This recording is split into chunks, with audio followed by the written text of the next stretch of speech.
समस्त को नमस्कार शुभ संध्या।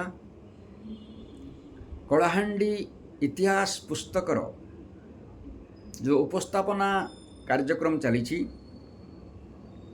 तार यह हूँ 18तम वीडियो। कलाहांडी इतिहास पुस्तकर लेखक होउचंती मोर पूज्य पिता आत्मलीन भवानी शंकर पंडा भगत। तांकर पुस्तक को मु सरल भाव रे वीडियो माध्यम रे उपस्थापना करिवार प्रयास करि आसुछि। यह होछि मोर 18तम वीडियो। गत किछि वीडियो भलिया एई वीडियो रे मध्य कलाहांडीर प्राचीन इतिहास संबंध रे मोर पूज्य पिता जहाँ लिखिचंती ताको सरल भाव रे आपण मानक निकट रे मु उपस्थापना करे पे जाउछि। और एही वीडियो आगामी जो नुआखाई पर्व अछि ता पई मु समर्पण करूछि।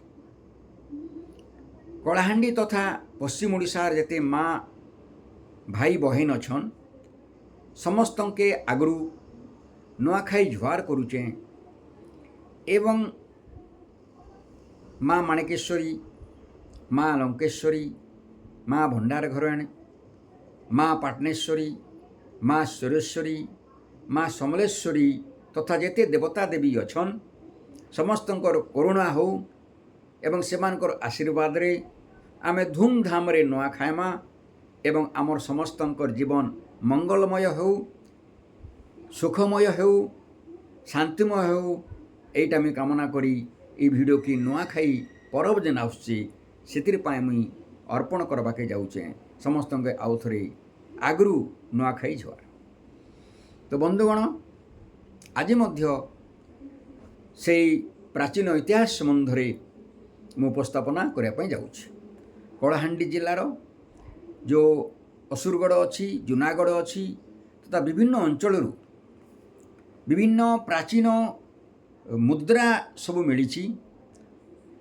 से जो मुद्रा गुड़िक है मौर्य काल जो थिला, मौर्य काल पूर्वर माने तृतीय ख्रीष्टपूर्व तृतीय वर्ष रु आरंभ करी पंचम शताब्दी पर्यंत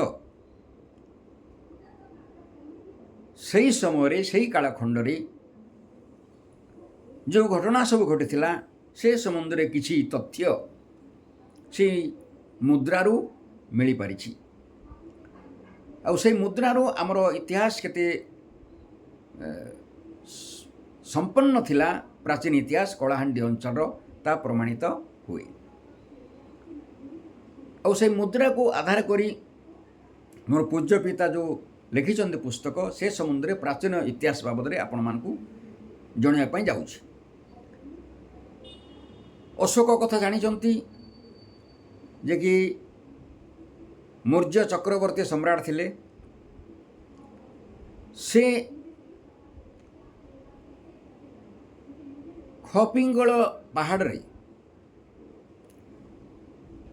जो शिलानु शासन रे तार्थ शिला मानंकरे अनुशासित भाव रे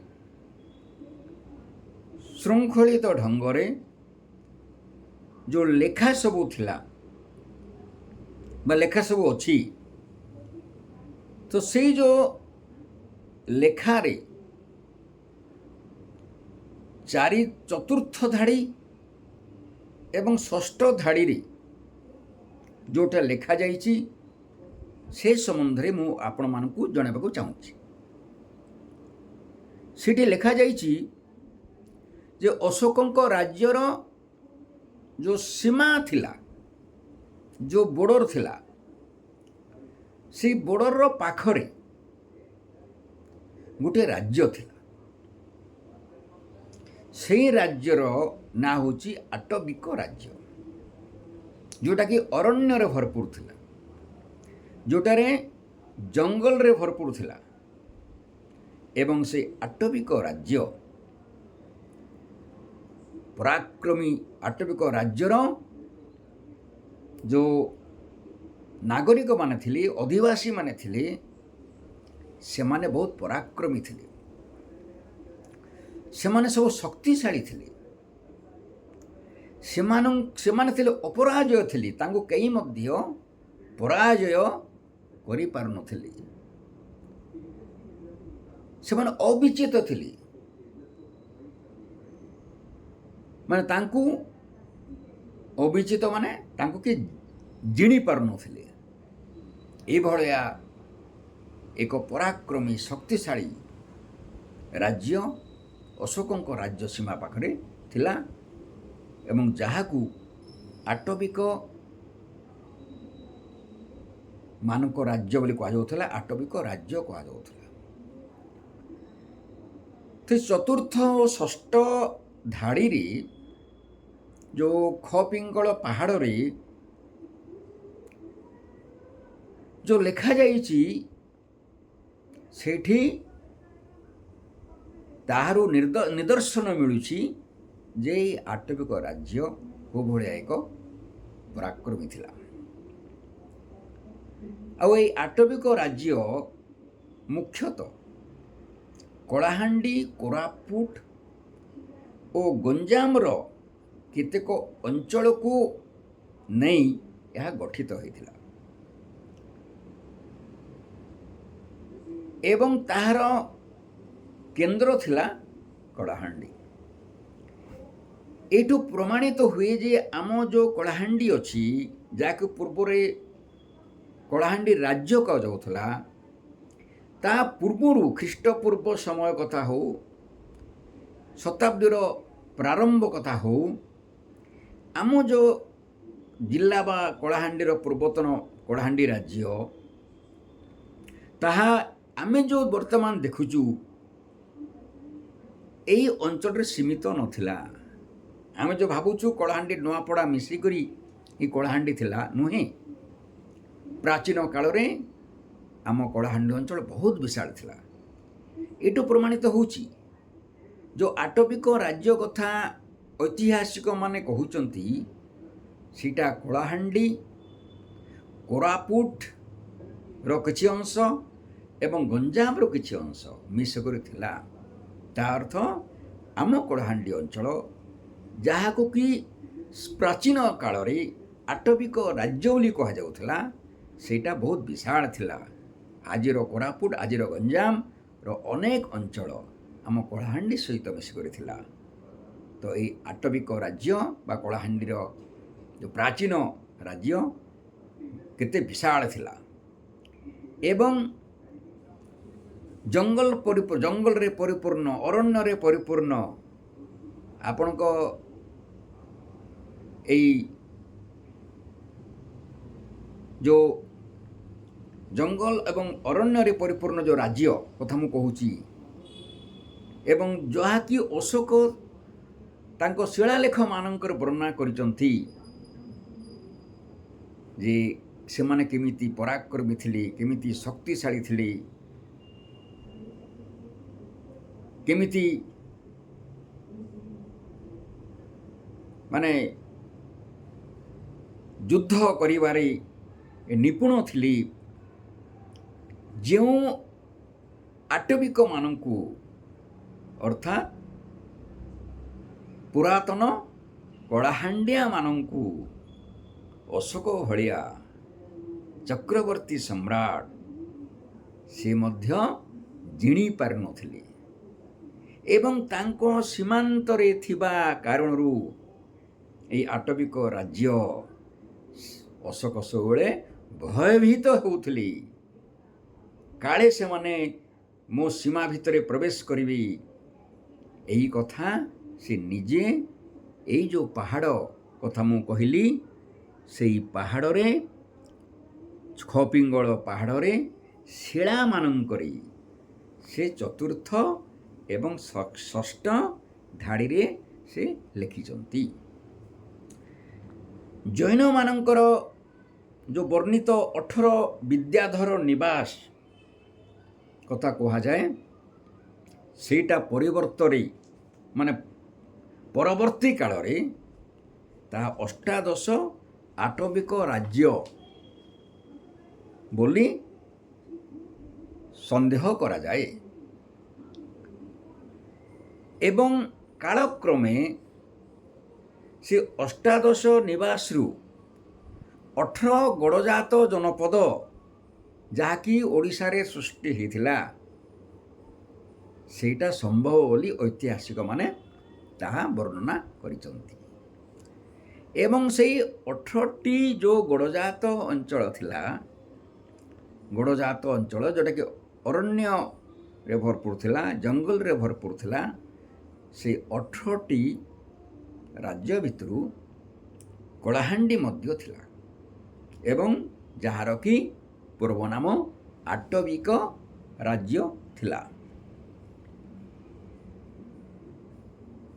ଅଶୋକଙ୍କ ଯେଉଁ ଶିଳା ଲେଖା ସବୁ ଅଛି, ସେଇ ଶିଳା ଲେଖାରେ ସମ୍ପୂର୍ଣ୍ଣ ଭାବରେ ସେ ବର୍ଣ୍ଣନା କରିଛନ୍ତି ଚକ୍ରବର୍ତ୍ତୀ ସମ୍ରାଟ ଅଶୋକ ବହୁତ ରାଜ୍ୟକୁ ସେ ବିଜୟ କଲେ, ବହୁତ ରାଜ୍ୟକୁ ସେ ତାଙ୍କର ରାଜ୍ୟରେ ସାମିଲ କଲେ, ସେଥିପାଇଁ ଚକ୍ରବର୍ତ୍ତୀ ସମ୍ରାଟ ହେଇପାରିଥିଲେ। କିନ୍ତୁ ସେ କଳାହାଣ୍ଡିର ପ୍ରାଚୀନ ଅଞ୍ଚଳ ଆଟବିକ ରାଜ୍ୟକୁ ସେ ପରାସ୍ତ କରିପାରିନଥିଲେ, ତାଙ୍କ ରାଜ୍ୟରେ ସେ ସାମିଲ କରିପାରିନଥିଲେ। ଆମେ ସମସ୍ତେ କଳାହାଣ୍ଡିଆ ମାନେ ଗର୍ବ ଅନୁଭବ କରିବା କଥା ଯେ ଆମର ପୂର୍ବଜମାନେ ଦୁର୍ବଳ ନଥିଲେ, ପୂର୍ବଜମାନେ ପରାକ୍ରମୀ ଥିଲେ, ପୂର୍ବଜମାନେ ଶକ୍ତିଶାଳୀ ଥିଲେ, ପୂର୍ବଜମାନେ ବୈଭବ ସମ୍ପନ୍ନରେ ଭରପୁର ଥିଲେ। ତେଣୁ ଆମେ ସମସ୍ତେ ଗର୍ବିତ ଅନୁଭବ କରିବା କଥା। ଏଇଭଳିଆ ସ୍ଥିତିରେ ଆମର ପୂର୍ବଜ ଥିଲେ। କୌଣସି ରାଜା ସାହସ କରିପାରିନଥିଲେ ଆମର କଳାହାଣ୍ଡିଆ ପୂର୍ବତନ କଳାହାଣ୍ଡିଆ ମାନଙ୍କ ସହିତ ଯୁଦ୍ଧ କରିବା ପାଇଁ। ଏଇଟା କମ୍ କଥା ନୁହେଁ। এই ଇତିହାସକୁ ଜାଣିଲା ପରେ ଆମର କଳାହାଣ୍ଡିଆ ମାନଙ୍କର ଛାତି ଗର୍ବରେ ଫୁଲି ଉଠିବା କଥା। এই ବିଷୟରେ ମଧ୍ୟ ମହାଭାରତରେ ଯେଉଁ କୁରୁକ୍ଷେତ୍ରରେ ଯେଉଁ ଯୁଦ୍ଧ ହୋଇଥିଲା କୌରବ ଏବଂ ପାଣ୍ଡବମାନଙ୍କ ଭିତରେ, ସେହି ସମୟରେ ଆଟବିକ ରାଜ୍ୟର ଅଧିବାସୀମାନେ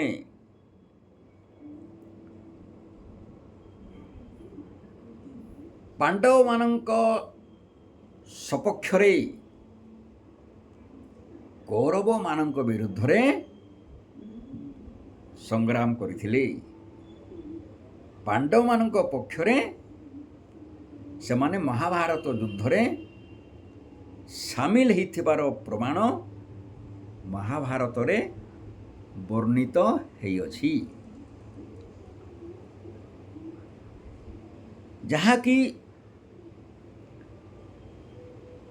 ଯାହାକୁ ପୁଲିନ୍ଦ ସେନା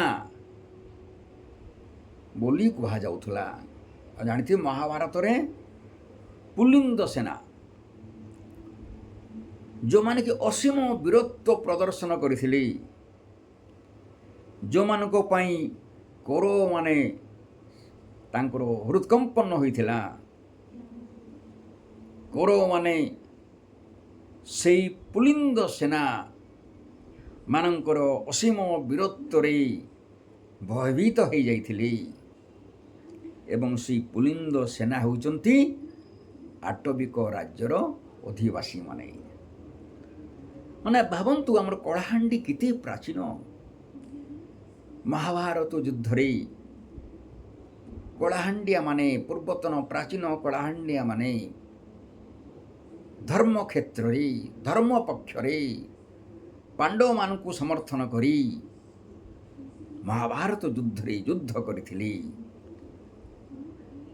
ମହାଭାରତ ଯୁଦ୍ଧରେ ଯେଉଁ ଧର୍ମର ଜୟ ହେଲା, ଅଧର୍ମର ପରାଜୟ ହେଲା, ପାଣ୍ଡବମାନଙ୍କର ବିଜୟ ହେଲା, କୌରବମାନେ ପରାସ୍ତ ହେଲେ, ସେଥିରେ ମଧ୍ୟ ପ୍ରାଚୀନ କଳାହାଣ୍ଡିଆମାନେ ତାଙ୍କର ଭୂମିକା ଥିଲା ବୋଲି ମହାଭାରତରୁ ପ୍ରମାଣିତ ହୁଏ। ଆମେ ସମସ୍ତେ ନିଶ୍ଚିତ ଭାବରେ କଳାହାଣ୍ଡିଆମାନେ ଆମେ ଗର୍ବିତ ଅନୁଭବ କରିବା କଥା।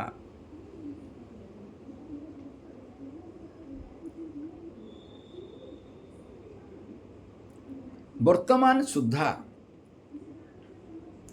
ଆମର କଳାହାଣ୍ଡିରେ, କୋରାପୁଟରେ ଆଦିବାସୀ ଶବର ଏବଂ ପୁଳିନ୍ଦମାନଙ୍କର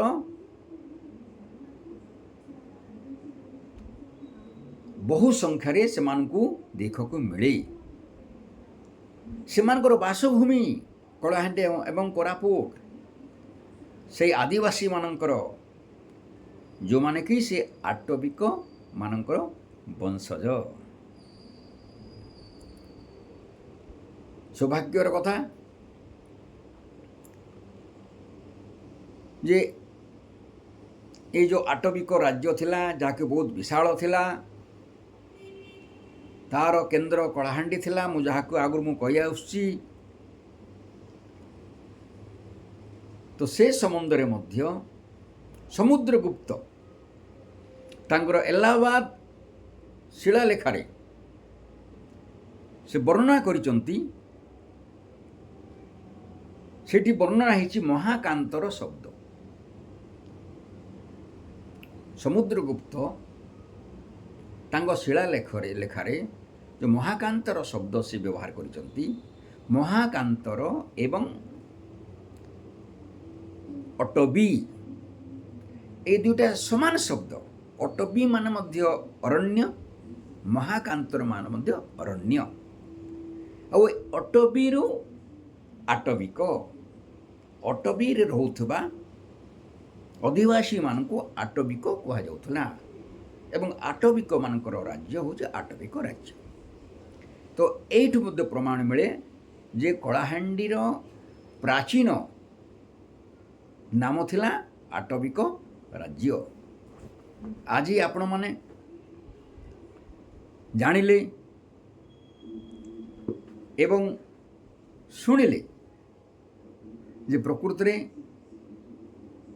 କଳାହାଣ୍ଡି ଯେଉଁ ଅଞ୍ଚଳ ଅଛି, ଏହି କଳାହାଣ୍ଡି ଅଞ୍ଚଳ କେତେ ପ୍ରାଚୀନ ଥିଲା ଏବଂ କଳାହାଣ୍ଡି ଅଞ୍ଚଳର ପ୍ରାଚୀନତା କେତେ ବୈଭବ ଥିଲା, କେତେ ଗରିମାମୟ ଥିଲା ଏବଂ କଳାହାଣ୍ଡିର ପୂର୍ବଜମାନେ, ଯାହାଙ୍କୁ ସେ ସମୟରେ ଆଟବିକ ବୋଲି କୁହାଯାଉଥିଲା, ଅର୍ଥାତ୍ କଳାହାଣ୍ଡିର କଳାହାଣ୍ଡିଆମାନେ ପ୍ରାଚୀନରେ କେତେ ଶକ୍ତିଶାଳୀ ଥିଲେ, କେତେ ପରାକ୍ରମୀ ଥିଲେ, এই କଥା এই ତଥ୍ୟରୁ ବିଭିନ୍ନ ଶିଳାଲେଖରୁ ଏଇଟା ପ୍ରମାଣିତ ହେଉଛି।